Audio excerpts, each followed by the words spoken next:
It's the last podcast of the year. Hope you have had a wonderful year filled with gaming and whatever else you like to do. Being passionate gamers or gamers without time, we all know that you're looking for the next big thing. So, as a middle-aged gamer, you are paying less. So, here are some of the things to keep on your radar in the coming year.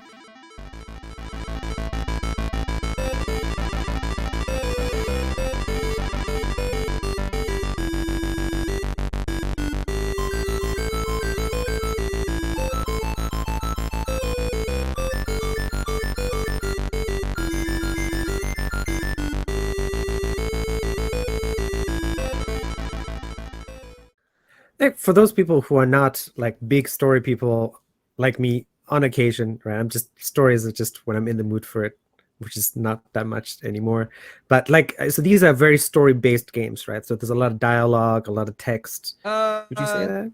I wouldn't say too much because pretty much, like, for instance, Lego does movies. They do Harry Potter. They do, they do Harry Potter. They do Star Wars. They do Jurassic Park. They do Marvel. And I think the big appeal of these games is that they're trying to draw in audiences from these that are already fans of these franchises. I don't think they're really trying to draw in new people. I think they're saying, like, this is for Star Wars fans. This is for Jurassic Park fans. And because of that, I think there's kind of this expectation that you already go into it knowing the basic story. So basically, this is more of there's a lot more satire to it. It's kind of like a Mel Brooks film. Mel Brooks? Yeah, Mel Brooks film. Remind me who like Mel Brooks is again.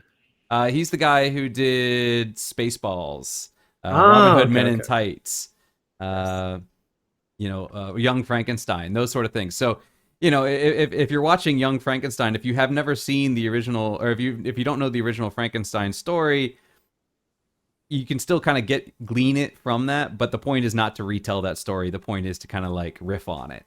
And I think in a lot of ways, Lego is like that. And also, this is a game that's designed with young people in mind. So it's the story, it's not about the story. It's about having fun in the Star Wars world and reliving these moments.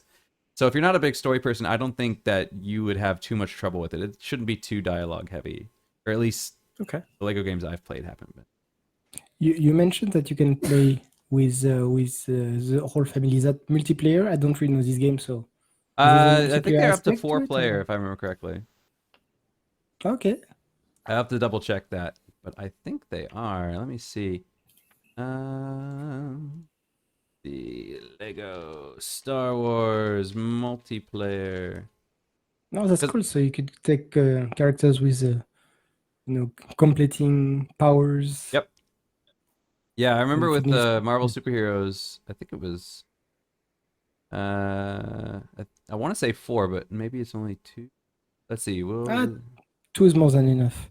It says co-op, so I guess maybe at least you can play at least 2 people. So okay. Yeah, and and complementing powers can be really, really useful. Yeah, complementing. Yeah.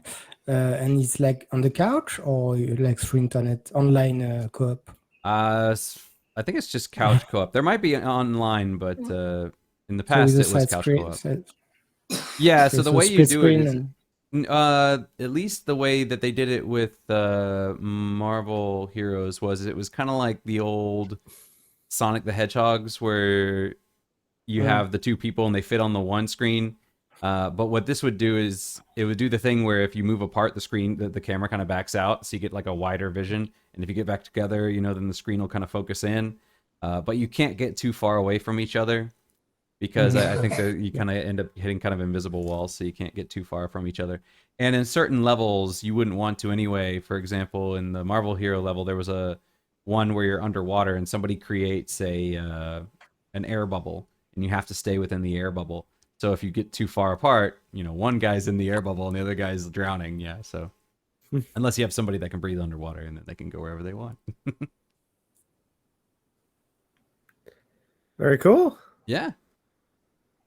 Do you want to go on with your game? I tried to keep mine short. I got it down to about 10 minutes, 15 minutes. Yeah, pretty good. I got to say that much.